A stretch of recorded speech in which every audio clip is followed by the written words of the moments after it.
In this episode, Sting emerges from the ashes of the Police with his first solo album, showcasing a new sound. Wake up! It's time for the dream of the Blue Turtles. Get ready for the 3324 podcast, where lifelong friends Dean Legiro and Eric Kuber share their love of all things music and movies. Dean has directed short films and is a music trivia buff. And Eric, trained in audio engineering, brings his extensive knowledge of music and film to the conversation as they discuss, debate, and celebrate their favorite albums, films, and much more. Welcome, friends, to the 3324 podcast. Eric, those openings just keep coming. They get more and more clever. God damn, you're so witty. Wait, have you been drinking already? Who, me? Not me. Who, me? This is seltzer right here. Who, me? Yeah. If you want to hear more of those witties, we've been doing these crazy little opens since we've started. So that's like almost 3 years worth. So you can go check the back catalog and listen to all the different openings. You don't even have to listen to the episodes if you want. If you want to do a mix of just my openings, just listen to the first 10 seconds of each episode. And, I wish there was a way we could figure. I'm sure we could, and it would be painstakingly difficult to kind of, hey, fast forward to this part where Dean does his impressions and this and that. There are chapters. Actually, I fooled around with chapters on Spotify or on our thing, but when I've tried to look at how they work, I can't find them. But we can chapter things and we can highlight them. It certainly would make things easier for people to.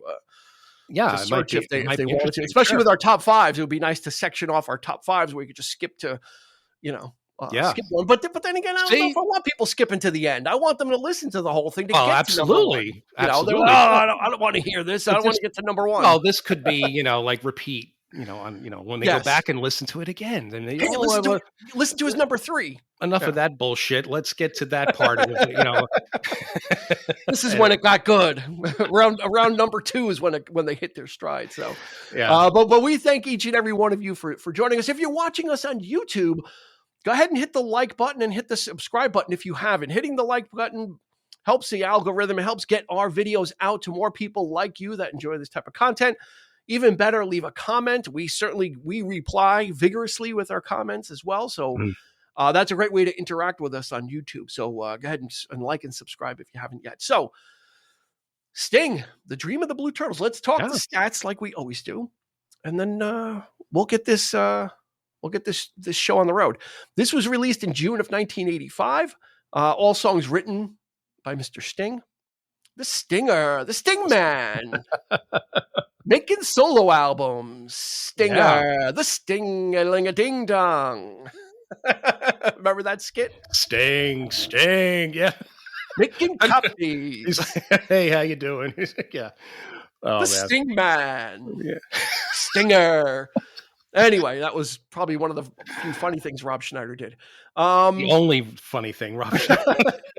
I'm sorry, Rob. If he's listening, you can come on and yell at us. We'll there you go. Come on in person and we'll take the slings and arrows. Yeah. Produced by Sting and Pete Smith. There were 4 singles released on this album. From this album, If You Love Somebody, Set Them Free, hit number 3. There's a nice rhyme. Mm-hmm. Love Is the Seventh Wave, hit number 17. Fortress Around Your Heart, hit number 8. And Russians, hit number 16. Hit number 2 on the Billboard charts. It went 3 times platinum. That's a nice for a solo album. Yeah, for his first solo album, especially the nature of this solo album. That was good. Mm-hmm. Sting was inducted into the Rock and Roll Hall of Fame in 2003, but as a member of the Police. But as a solo artist, he has not been recognized, even though he has been much more prolific than his tenure in the Police. He has quickly, I would say quite quickly outpaced the discography of the Police. Yeah, I'll say he did that in pretty short order. He was pretty practically every year there was something new coming out, and he even toured, through all that too. So this was 1985. We've done if you want to check out some associated material, we've got an episode about Synchronicity, which was the final Police album, and it's probably an interesting place to pick up because the Police at that point personally was in tatters. Professionally, they were at their apex. Yeah. Right? I mean, they were the biggest band in the world when, when Every Breath You Take, and they won the Grammy, Monster album. And it holds up very, very well.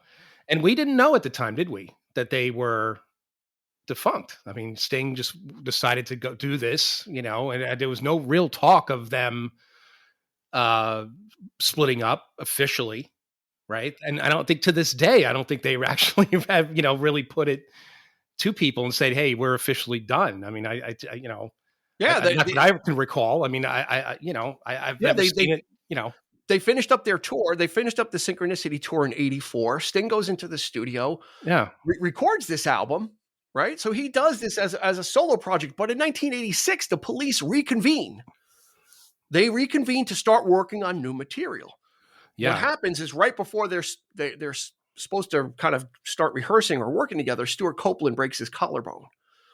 So that effectively kind of squashed any kind of ramping up of collaborative efforts that were going to happen. Andy Summers says of the time he felt like Sting probably wasn't interested in writing for the Police anymore anyway. No. Since he had come out with this solo album and it had done so well and it was so different from the Police and the personalities were the main thing. Right. Over musical direction. Yeah, absolutely. I mean, when you consider some of the songs, and it shocks the hell out of me, like a song like Russians, for example, could be on the charts. It could be a hit, considered a hit or a single, because it's just so far removed from anything he did with the Police. And can you actually picture him writing a song like and having the Police do that? I can't fathom that. I think the seeds were might have been sown with Synchronicity. And I think we made this point on the episode where that's his style of songwriting, started becoming more prevalent with that record. How do you more daring, more daring? How do you define? How do you define it? Do we pitch? It's not. Is it pop? Is it rock? Is it? We don't know what it is. And to this day, I think with the advent of his solo work, we really got that sort of like he was not going to be pigeonholed into something, the same thing each time. Yeah. Musically, I think it's wonderful stuff. I mean, Well, I think if you and I set the Wayback Machine and we put ourselves, which I like to try and do, put ourselves into the 1985 mindset. I remember the waves of discontent that this album caused in the jazz areas, especially because of the collaboration with Branford Marsalis. Wynton. At the time, Wynton Marsalis, his younger brother, was a very well-known jazz trumpeter. Branford wasn't a name yet, really.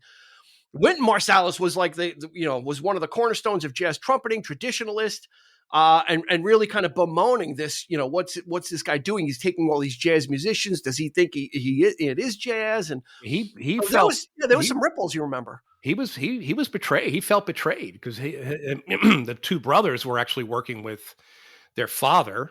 Yeah, they were in like a quartet, right, or something. Right, and then he passed on, and they were also working with Art Blakely, who was a jazz drummer, and he had his own quartet. So there was some real purist thinking happening here. Wynton is probably the most prominent figure on that level. Of taking jazz and the art form of jazz and doing especially back then, like in the 80s. In the 80s, yes. Even if you didn't listen to jazz, like you heard of Wynton Marsalis, like right. It was just kind of like a name, like it was, because that was when that new I don't want to call it new age jazz, but that new arrival of jazz in the 80s, the GRP label. I don't know if you remember GRP Records. Yeah, I do. Yep. That Diane Shore, they had all these different artists, and they were kind of spearheading this new jazz like revival. So it was these names were kind of out there. You would just hear of them. Right. And then we heard of this dude, Branford Marsalis. Like, well, who's, Branford? It's like, I always thought he's younger. Branford is actually older than Wynton. Yes. But he was part of the quartet, and Omar Hakim. I mean, Sting just went all jazz. He went all jazz for the artists to play on this album. And he had a background in jazz himself, or at least I think he was in a jazz band before the Police.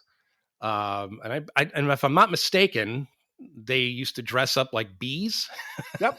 It's kind of like that's where he got the name Sting. The SNL characters and like that kind of thing. But but they would play some sort of I guess it was free form jazz or something, or perhaps a little bit more traditional. I don't know, but yeah, I mean, I don't think he was never really content to just be in a punk rock type band, Yeah. which probably explains why the more the choice of doing more like a lot of songs where that took the reggae route or some kind of world beat or something other than, just 4-chord punk rock, right? I mean, well, that's what the Police was anyway. The Police was an amalgamation of all, yes, ska, reggae, punk, pop, rock, right, jazz. I mean, like all those elements are in the Police, sometimes simultaneously, sometimes running parallel to each other within a song. So it's back then it seemed shocking that Sting was going out and doing this, but when you really look at if you really kind of pick apart the Police, you can see, okay, those leanings are in there. It's not straight. You don't say, oh, the Police is a jazz band. No, by no means. But those seeds are in there, and so you could see, okay, this, he could have went this way. He could have said, I'm going to do something that's more reggae oriented. Like he could have went down any path, and it probably would have made sense because the Police were so diverse in their influences that he could have almost chosen anything to go on that was going to be not rock, and they probably would have said, well, that makes sense, even though it's a wild swing. It makes sense because it's in there in the Police recipe somewhere. Yeah, that's like I said, like even with Synchronicity, I think it was even more so in the songwriting and the lyrics and in the style of once those two songs, it sounded alike. Yeah.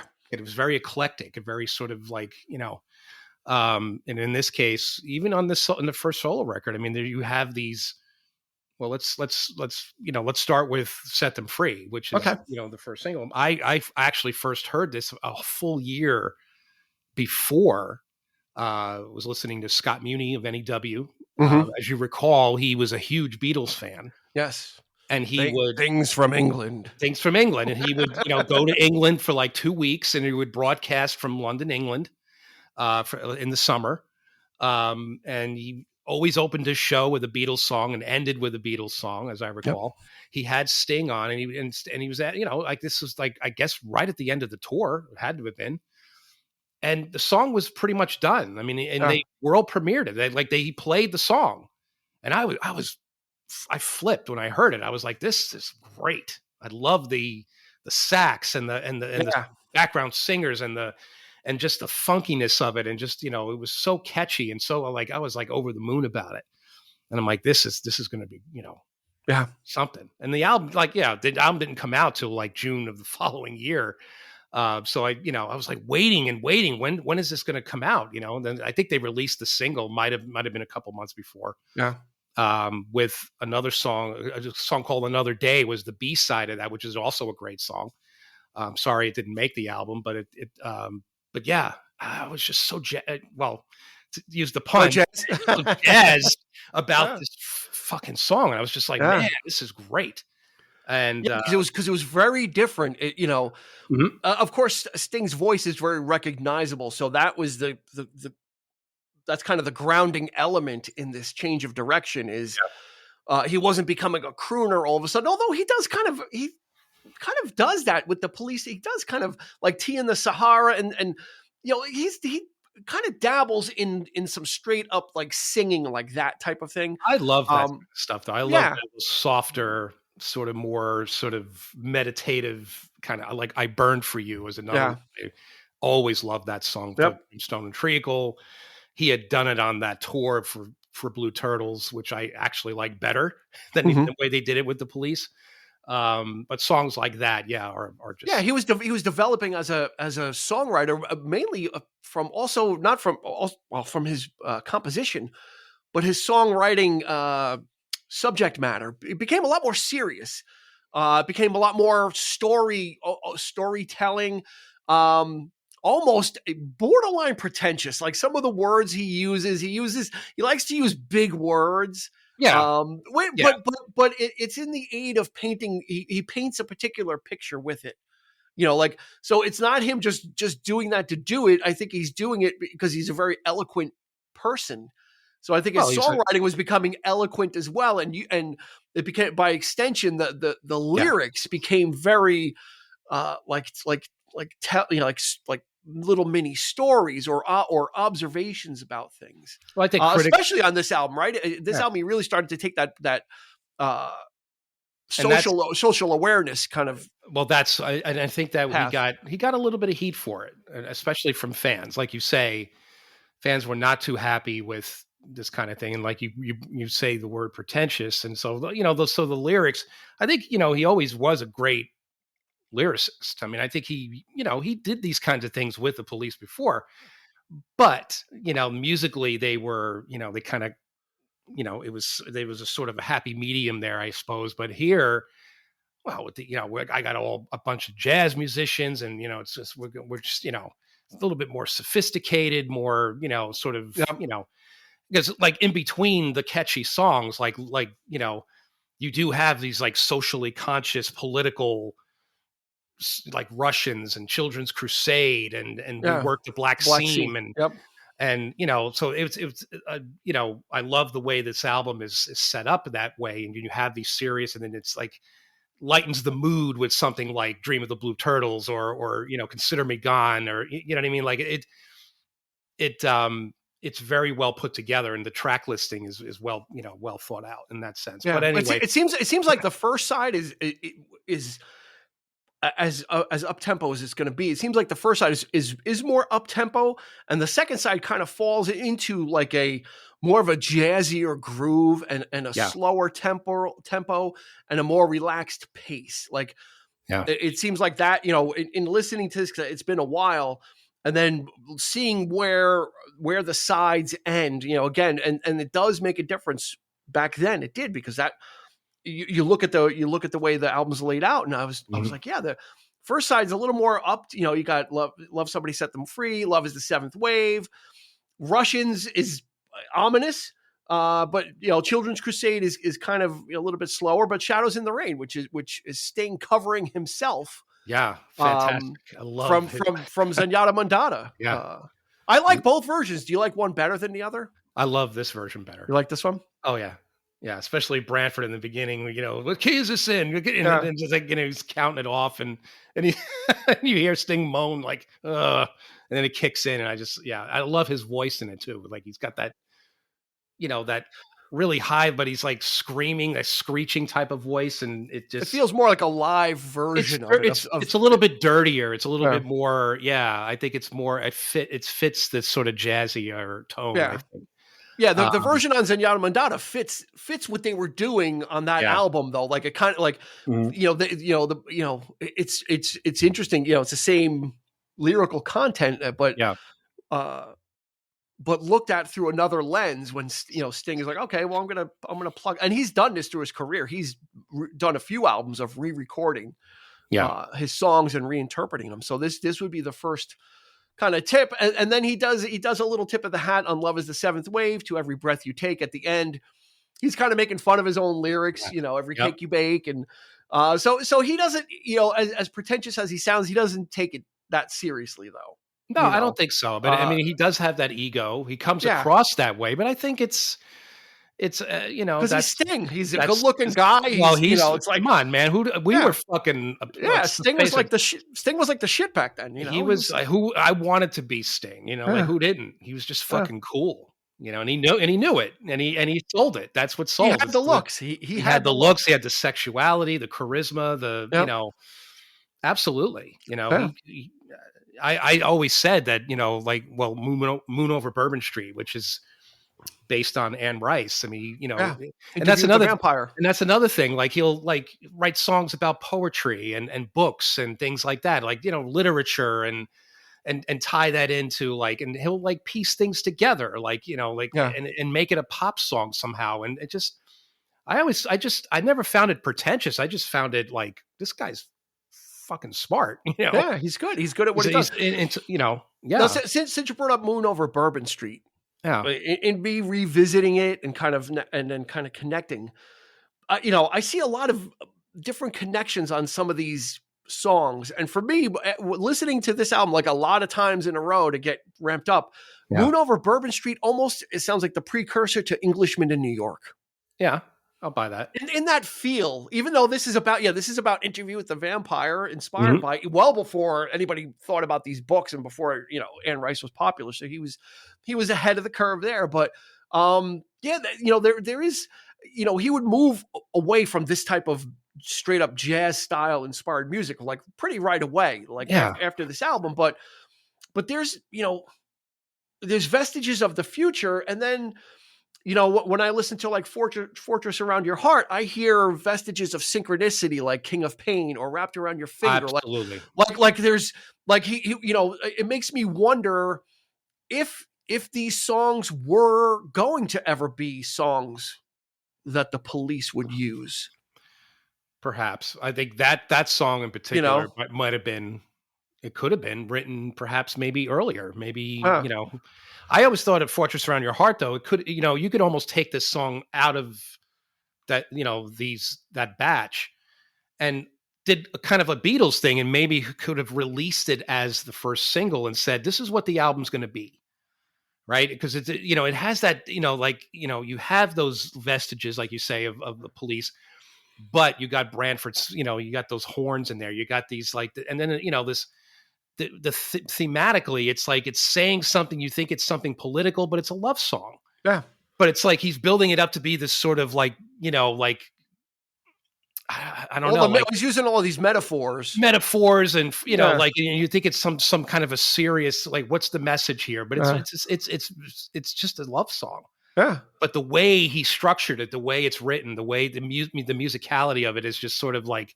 I just watched the music video for it again. Yeah. Did you remember that? The music video where the guy's, he's filming Sting for the girls paying to get the video of him and she's asking what did he look like? But you never really see the woman, and the guy's it was like a private detective, and they set up the camera and Sting's just one song, she pays him money, he gets paid off. This is when music videos had this is the most bare bone music video, but it had a plot that it had a point. Why is Sting playing this song? Is because this girl, probably a former lover, wants to get see him again or whatever, and he performs this one song for the camera by himself. It Set Them Free was always a favorite of mine too. The video, it was very groundbreaking the way they filmed everybody individually. It was green screened them, like Branford. Every time he played, he would come in full frame. He would be faded when he wasn't. When he was like a ghost. So when he stopped playing, he would start to fade. It was it was brilliant. Didn't Godley and Cream do that one? Didn't they direct that one? They might have. I know the guy that did Boys of Summer for Don Henley did Fortress Around Your Heart, and you can tell it's got the same look. But you mentioned Russians earlier. I gotta say, listening to Russians now. It's very timely, unfortunately. Absolutely. With everything that's going on, if someone has never listened to this album, listen to it. If you're aware of this album, give this album a re-listen, because some of this stuff is very timely, unfortunately, about nothing's changed. About the state of world affairs. Yeah, it was creepy. Yeah, but think back to 85 and how scared we were.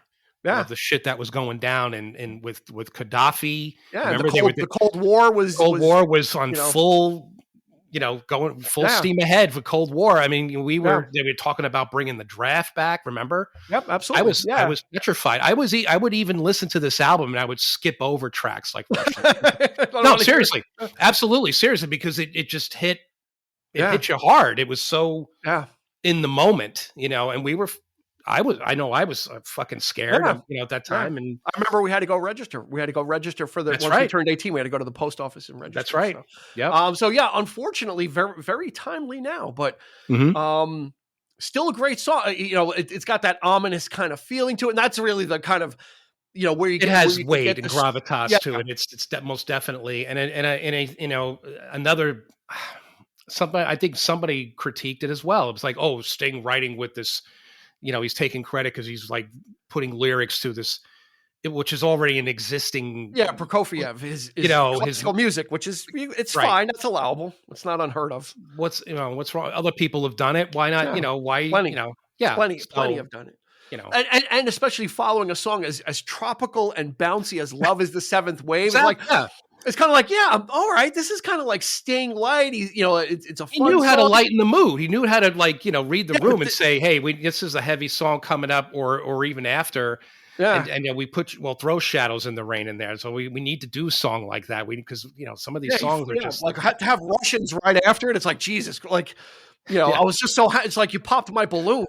That's what it is. It's kind of like this is like getting light. It's like Russians, and then Children's Crusade, which is another one. Kind of it's a heavy song, but at least it has a sort of there's like a really catchy like rhythm to it and a beat, which is again the thing that he does best. Is like writing he could write these like really heavy lyrics, but lighten the mood with the music and just but the message is clear.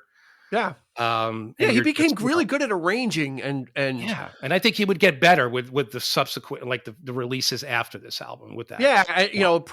Kind of proving that he wasn't just a pretty face in the Police. It could, for people that didn't know, you could be thinking, oh, maybe Andy Summers writes everything or does all. Maybe Stuart Copeland is the brains behind it. They all were, and Sting certainly was. But this really proves that he did have a sophisticated style of songwriting and arranging, and it was only growing. It was this was the opportunity to expand beyond the bounds. Even though the Police were a very diverse sounding band, this was to go even further than probably they would have allowed. There was a maturity to the music. Let's just put it that way. Yeah, that's the right word. I think he kind of grew up a little bit. I mean, he, like I said, he wasn't really content on doing Roxanne anymore. And, he had things to say, especially like, around this time. And he wouldn't be the only artist doing this kind of thing, Paul Simon, Peter Gabriel, all of these kind of worldly kind of things happening. And that's funny. In my notes, I wrote, this kind of lines up with So. In its feel, and this predated So by what, a year. Yeah. After listening to this and giving it the thorough listens, even in the sound, and in the material, Peter Gabriel was dealing with historical things like Don't Give Up, Depression era, and kind of taking these events, and kind of writing songs around them, and Sting does it multiple times throughout, with Russians, Children's Crusade, We Work the Black Seam, even Moon Over Bourbon Street, again, that's taken from, based on literary text. Really kind of, it's not the I love you, you love me, hold my hand, together we'll be, kind of stuff. He was really kind of stretching out the, testing the barriers of what he could do, and then you would see that in the subsequent albums. It would get, like you said, like a little more sophisticated. Yeah, I think he would carry that over to. I mean, Nothing Like the Sun is actually probably, I think, still my favorite of his of all his albums. Even though I love Blue Turtles, but like this album to me was even better. Yeah, songs like Fragile, still gorgeous, still great. But then you throw in something like We'll Be Together, which is. To me, it's kind of like that Gabriel kind of thing, like Big Time, or like it's just kind of it's catchy, but it's also it's a little bit silly at the same time, and he could do stuff like that, and just another song was he mentions people like Pinochet and all the these like literary, like these historical figures. People of the time, like Gabriel, like talking about Stephen Biko, and what was going on in South Africa. Yeah, I mean, it was such a big deal. Yeah, those kinds of things, and a lot of those artists were becoming socially conscious. In no small part to Live Aid, Band Aid, We Are the World. It became it all of a sudden became. Artists can kind of do good, not that they never thought about it, but it really rose to the top of everyone's consciousness. And how many of some of our favorite artists would try to follow suit and not do it quite as well? Like I'm looking at you, Phil. I'm looking at you, Billy Joel. And they tried, but it just didn't it wasn't quite their thing. They didn't have the knack for that kind of the depth of I think the lyric writing or the sort of the bringing in it could come off as it's incredibly cheesy or overblown if it's not done right, or in this context pretentious, like in that sense, because you're a poser. You're not, are you really, do you really care? And they would get heat for it. And even though they would, in their minds, they might have been thinking, hey, we really do give a shit, about this stuff, but we just maybe don't quite have the knack of expressing that in a way that Sting had that ability. And him and Gabriel and artists of that ilk, all kind of were able to express it in a way that kind of could hit. Can hit you. And it does take a deft touch, which Sting proved he had. It could have been very easy probably for Sting to go into the studio and just play all the instruments himself. So that says a lot too, that he saw, he could have played the bass. He certainly plays the guitar. He probably could have built this album himself, but it shows a lot that instead he sought out, because that would have been worse if it was Sting does jazz. Like the backlash might have been, or maybe it might have been the opposite. Maybe they would have, because it was almost, it seemed, if people felt like Sting was like poaching these jazz artists and they were never going to come back to jazz again, which was not the case. But he really got the cream of the crop at the time for his album. He really did. These guys, some of these guys played with some big names, and were related to big names, but I never saw the problem with it though. It's like why not? Branford, he expanded his horizons. He became an actor. He acted in a few films. He did this, he did that. He became the band leader for the Tonight Show. That's right. Also, like a lot of things. It says that I am not going to be doing any one thing. I think it's great. There's no boundaries. There's no boundaries. No. And oddly enough, Daryl Jones, who plays bass on this album, that's right, actually did kind of leave jazz because he's been the touring bassist with the Stones since like '93. Yeah. So he actually kind of did. He kind of did. Steel Wheels was the last album with Wyman. I think Daryl Jones actually plays on a few songs on that record. Yeah. And he kind of took over even then. So there you go. I guess I stand corrected. Some people did go to the rock and roll side, but you know what? The pay might have been better. He's been 93. That's 31 years that he's had that gig with the Stones. So if nothing else, that's a steady paycheck, and then you can kind of go do what you want. Also, you go on a tour, grab your bag, and then go back to do whatever else you want to do in your spare time. But I think that so some of the personnel: Sting, you got Daryl Jones on bass guitar, Kenny Kirkland on keyboards. Oh, fantastic! Of course, we talked about Branford Marsalis. He plays a soprano saxophone and a tenor sax. Basically, the woodwind instruments. Dominic Muldowney did some arrangements. You got Omar Hakim on drums, a great percussionist. Just in any, you put him in any genre, I don't care. But Omar Hakim is just a great percussionist. And then Dolette McDonald and Janice Pendervis on backing vocals too. Mm-hmm. A lot of extra other people, but that was his core band. That was like the core. These are like the core players. Yeah. And the only thing Sting does, he plays vocals, guitars, he plays bass on Moon Over Bourbon Street, and that's it. Mm-hmm. He left, which I kind of appreciate. You think that, he's going to, he's going solo. He's going to be a dictator, but it was actually this was a collaboration. He really leaned on and was probably appreciative of these artists and what they were going to bring and what knowledge he was going to glean from them as well. I read that, an article with him, and he said, looking back on it 30, 35 years later, he's like, it was one of the best experiences he ever had with these people because they had such chemistry and such, he goes, they loved playing with me.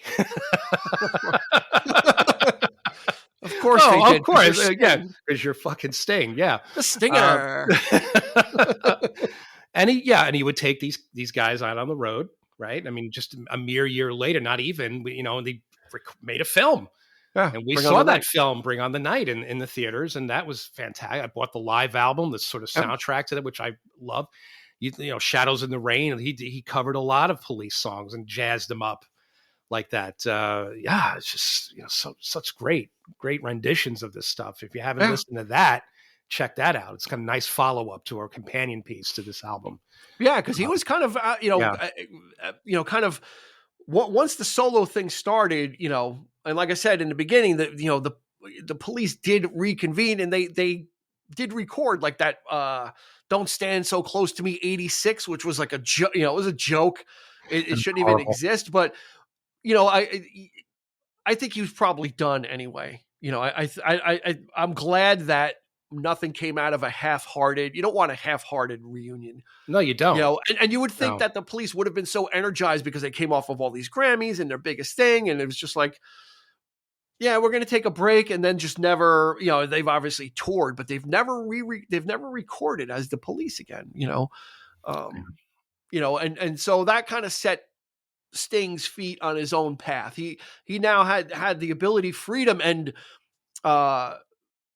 luxury to kind of explore whatever he wanted, and he did through these albums, through these different solo. It became more adult, contemporary pop kind of stuff. Fields of Gold. Like once you kind of get into that career, we're talking about the popular stuff. He kind of became like light FM kind of. He might have, yeah. He definitely took. There were a few bland albums like later on. I really like that album, 10 Summer's Tales. It's a little bit lighter, but there's still some jazzy kind of, good, like, again, those kinds of lyrics and Chaucer, like this was a take on the Chaucer tales, like, all that kind of stuff. He's like incorporating that into the songs, and because he's pretentious, because he's getting witty yet he's again. So pretentious, But stuff like Fields of Gold is great. But I mean, it's a nice song. But then you got stuff like what's the first single? I mean, All This Time on that one? No, that was before that. Okay. And that was I really liked that, but that was a very, very personal, very dark record. But it was, imagine an entire album of Children's Crusade or things like that. But it was some really atmospheric but great stuff. I mean, it just really, he knew how to really get that stuff out about his dad and the blue collar workers of the time. I think Black Seam, he was like, you in the North you were either a coal miner or you were a shipbuilder. And in the South it was the coast of and his dad was a shipbuilder, and that's where the Soul Cages comes in to play. So yeah, I mean that he would really go on the deep end there, but it's still a great effort, really great album. But yeah, but he would lighten the mood with 10 Summer's Tales, and then after that, like Mercury Falling and things like very, very prolific. I mean, the guy, when I was going through the discography, I'm like, I don't remember half of these albums. No, like Brand New Day was like he was dabbling in like more sort of like modern sounds, like electronic music and sort of drum machines and things like that. And his last big hit was that Desert Rose song, I think, probably, right? Yeah.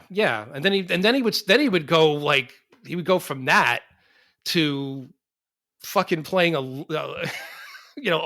old English instruments and like that. He made that like that sort of old English classical traditional album. But, I mean, he made that, but he also made a winter album, which it's a Christmas album, but not but it's stuff that's not overly popular. I absolutely love that album because when we talk about like the stories that you picked for the Holiday Treasures thing, it reminds like that album kind of reminds me of that, because these are like old traditional English tunes, but they're not Christmas songs, No, but they're about they're of the season, exactly. So, but it's a beautiful album, and and again, he could do stuff like that and get away with it. And why? Because he's fucking Sting. Sting-a-ling-a-ding-dong.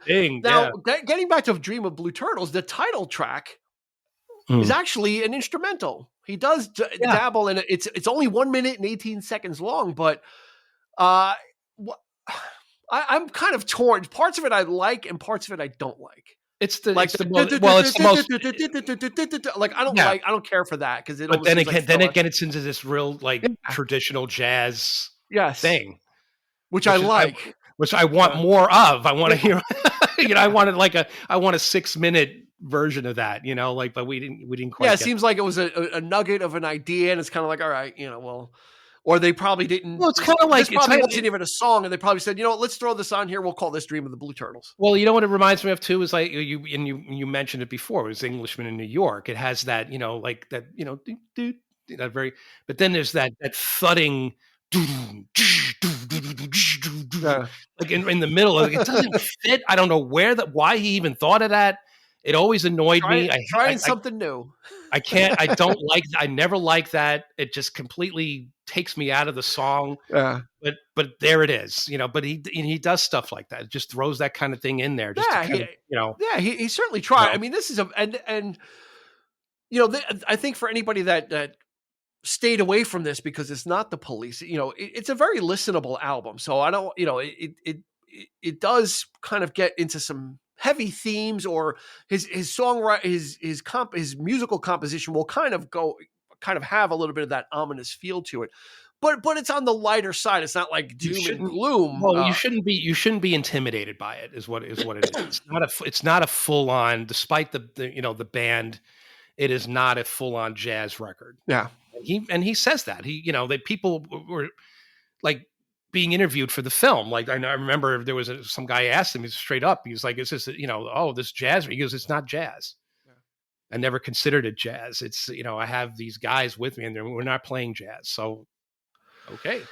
And he's right. I mean, I don't, it's jazzy. There's jazz on it. I mean, jazz on it. Moon Over Bourbon Street is a jazz song to me. You really shouldn't be but you should, if you haven't heard it, you shouldn't be intimidated by the word jazz. You know what I mean? Like that's the thing about it. And I think that's what he wanted to convey too, making it a little bit more lighthearted. Steely Dan Asia is more jazz than this. If we're going to, we're going to put like, yeah. If you can get into Steely Dan Asia, this is going to be no problem for you. This is a couple of steps below that. It's just cool. He was going for a feel. Yeah. And he probably couldn't have achieved it without the help of these people. Like I said, he could have probably done everything by himself or with minimal help. Yeah. But I think having this band behind him, because there is a feel. These guys got the groove, and when it's needed, you can absolutely hear it, and favorite song, Fortress Around Your Heart. There's no comparison. That is my absolutely favorite song. And when I haven't heard it in so long, and then I remember how much I used to listen to it. I remember that being your favorite. Yeah, my God.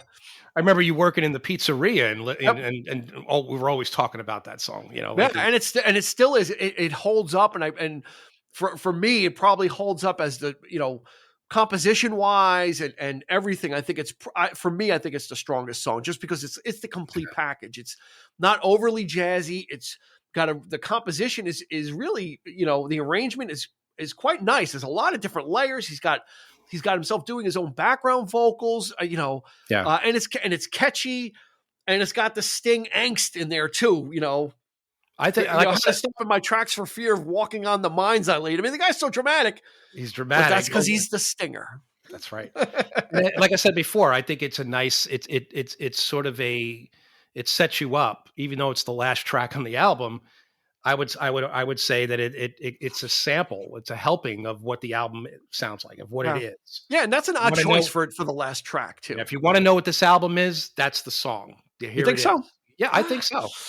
I would go if you love somebody, set them free. I think that's got all the. I think that's got. I think that's got all the elements. Well, I'm talking about those like really heavy lyrics, and I'm talking about like that over emphasizing that stuff. And it's like I said, it's just a simple love song. Yeah. He's not really saying anything more. It's not about anything more than that, but it's like he builds it, and then Branford coming in with it, that like English, type, little notes dropping in here and there, like in here. But that to me is like this is what the album is to me. This is a feeler. But yeah, my favorite is "Set Them Free." Always will. I still love it to this day. I mean that.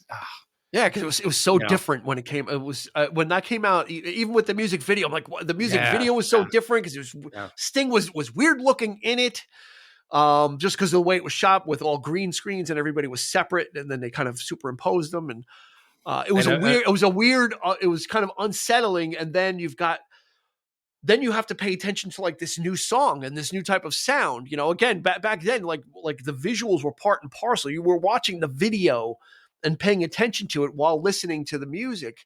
Mm-hmm. But at some point, you know, if you're concentrating on the weird stuff you're seeing, you're not paying attention. So it's kind of like, oh, you know, it could put you at a distance until you listen to the album by itself. And it's like, oh, okay. And people talk about the cowbell on, you know, Don't Fear the Reaper. Yep. I mean, the tambourine on this song is very prevalent. It's there. I mean, it's totally there. The rhythm guitar by Sting is great, and Branford playing just a proper sax too. Yeah. He's not playing that like lighter, like sort of almost clarinet sounding. The Kenny G one, right, exactly. This is a full, dirty, like saxophone, and it's just fantastic. And in fun fact, Sting wrote it as an anecdote to Every Breath You Take. You know, which is, as we mentioned, it's not. Everybody thinks it's a love song, but it's about a stalker. Dark stalker sound. Stalker song. Let's put that out there. I mean, that is what the song's about, folks. I don't know if you know this or not. Maybe after all these years, maybe I'll be watching you every step you take. People have danced to this at their wedding. They should have renamed it the Restraining Order song, and then people would that title would just tell you everything you need to know about this song. Is the Restraining Order song. It's like, like Every Breath You Take. And it sounds like, you know, I love every breath you take, which is kind of that, but it's also like, I'm going to be watching you and everything you do. And I'm, you know, and his comment about the song, he said something interesting, which was, he goes, I wouldn't exactly say, or really feel this or say it, but it's just a nice thing to say.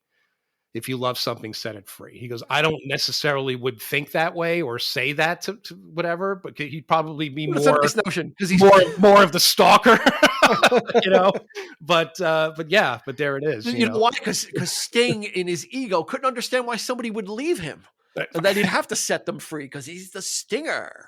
That's right. So he would not. Well, if you don't love me. Yeah. You know, so that, he wouldn't be able to understand that. So he wouldn't understand having to let somebody go. Bourbon Street. I mean, would you agree that he would have made a perfect Lestat over Tom Cruise? I'm sure his name was probably tossed around at some point. Yeah. I don't know. Sting's a good actor. It might be obvious. It might be too obvious. Maybe I don't know. I mean, Tom Cruise was at the time that was very very controversial choice for him, for Tom Cruise, and for the casting of that film. He might have been okay. I could certainly see him in the role. But I could see him being Sting, just like he was in Dune. He was Sting, you know. It was we went to go see Dune just to see Sting, you know. Like you're right, because Sting was in all the trailers. Like I will kill him, you know. You're absolutely right. Sting is in a sci-fi movie, so we were drooling and went to go see Dune, and that was the only reason we went to see that film. It's the only time I've ever seen it. Lo and behold, Patrick Stewart was in the movie. We didn't even know who Patrick Stewart was at the time. Yeah. You know, a lot of people, great actors, Max von Sydow, but we went to see it for Sting. I mean, he was, and he was in it for like 5 minutes. He got killed. Sting in a leather clad. Yeah, he wasn't even in it that much. I'm like watching this movie. I'm like, I don't even know what this movie's. I didn't come because I was interested in Dune or knew about Dune. So I'm watching the spice and this and that and all the dirt, and I'm like, where's? And then he gets killed. I'm like, all right, well, yeah, we were not ready for that. Sting, yeah, at the time we were just. So this movie's not about Sting, then I guess. No, it's not. He was prominent in the trailer, so you think, oh, he's like a main character, but that is Hollywood hoodwinking people. I'm sure people went to go see it because it was like, oh, Sting is in this trailer, and you know. The same could be said of his role in Quadrophenia, the film, you know, the Who movie, playing Face Man. I mean, he probably had as much screen time in that as he didn't even talk. He didn't even say one word in that film. I think, you know, as far as I can remember. It was just Sting because he had that presence, you know. Yeah. Sting-a-ling-a-ding-dong. Sting-a-ling-a-ding-dong. Yeah. Stinger. Making solo albums. So yeah, this is definitely a recommend. And I'm glad you chose this one. I was thinking about maybe doing another Police album, and then it's like, what won? So I'm glad that actually this kind of closes the book on the Police, as it were, but also it's nice because it was, a total turnaround. Like with Phil Collins, you can see the trajectory, and his solo albums, they kind of match up with Genesis. They kind of started to meld, and it started to become like almost one thing. This had come out, and like I said, the Police had an intention of regrouping, right? It didn't happen, but their intent, and they tried to. So this kind of came out in light of them regrouping. So this, had the Police gotten back together, this would have been like an outlier type. This would have been considered probably experimental. Yeah, I think so. If the Police reconvened and got back together and did something else, then there was this was like Sting. They would have said this is Sting's jazz album. Instead, this was the beginning of a new career. It really was, and it was so. It didn't feel like it was an experiment to me. I mean, I wow, this is. There was a confidence to it. It was an absolute in the songwriting and the arrangements of the material. I mean, this wasn't like little songs like demos and stuff. The stuff that he did, like the stuff we did on Brimstone and Treacle, like those sounded like demos to me. They weren't complete. They sounded very light. The recording, the production on them were not that great. Here, it's like, this was a fantastic production sense, maybe a little too much reverb for my taste. But on the other hand, it was a great sounding record, with great musicians. And they were present. You feel everyone on every song, the players, and they're doing exactly what needs to be done, but yet that these are quality, top notch. These guys don't fuck around. The interesting thing about this album is, before he got with all these jazz artists, this was actually, he had recorded a lot of this album with a different set of producers. It was more synth heavy and more and funkier. And upon listening to those demos, he then decided, I don't like this. I don't like this direction. To this day, those demos have never been heard. So there are the demos of this album sounding very different in a totally different musical style, which would have been. I almost want to think that the remake of "Don't Stand So Close" might have been maybe in that tone. Because that's where he was going. Like, because he was very serious. Like, don't it was like this. He was trying to give it more weight, and it just didn't work. Didn't need it. No, absolutely not. No. Yeah. This wasn't about nuclear war. It was about a teacher and a underage girl. So not the seriousness of Russians, but I just thought it was an interesting thing. And he just said, you know what, this doesn't feel right. Let me scrap it. Let's bring in these musicians. And then he caught lightning in a bottle, and that he simultaneously started a very successful solo career, but also changed everybody's notions about Sting of don't expect what you think you're going to expect next, because he's just going to kind of be this eclectic artist that's going to do whatever tickles his fancy. And that's another alignment with Gabriel, although Gabriel was solidly there from the beginning of his career, no matter what. Sting became that kind of artist too, of is he going to go back to pop? Is he going to go with something harder edged? Is it going to be a swing all the way to jazz standards? Like he gave himself the ability by this reinvention of opening up the playing field and not just continuing with Police Part 2, because he never really did that. He never really kind of, what would that have sounded like anyway? But, he never really revisited that Police sound, especially, it was just kind of, that's in the rearview mirror. I don't know what's ahead, but it'll be something interesting. It was definitely a nice change of pace, and a total, like, and he, as he would put it, surprise, because I just again in prep for this, I like looking stuff up, like interviews and things like that with the artists, and he did a recent interview with that guy Rick Beato, who interviews, like, he's a musician, YouTube channel, and of course, he's Sting, and he's older Sting now, but he's still very like, the face, and just very thoughtful, very sort of like leading into that. And he's like, Beato was like, I was very surprised by some of the choices you made over your career and things, and He goes, I'm really glad that you said surprise because if I listen to any piece of music and I'm not surprised by it by the first couple of, opening bars and stanzas, he goes, then I turn it off. He goes, I have to be surprised. Yeah. And this album was certainly that for the fans. Yeah. And this is what he gave. I'm smiling because you just gave us a Sting impression, but then you slowly exited out of it, but your Sting impression wasn't bad. That wasn't because that whispery Sting voice. I totally got the Sting out of it. Well, I was trying there, but I was, you did. I totally caught it, but then you transitioned like into your regular voice. Like you came, almost like you came out of it as you were ending what you were saying, which is kind of funny. I'll work on it. That's a winner, that impression. I think we should leave it there. Let's leave it on the Sting impression. Go check out Dream of the Blue Turtles. It's on Spotify. It's on streaming. And then Sting's got the music videos if you want to go back in time, if you were around back then, and watch some of the groundbreaking stuff he was doing with video too. Again, back then it was part and parcel. You had to have a video. You had to kind of be involved. And again, with him, his face was his currency. So to have him in the videos was kind of probably very important, just to get the face recognition, especially since the music was sounding so different. That could have gone the other way if he wasn't maybe featured in the videos. Like, who is this anyway?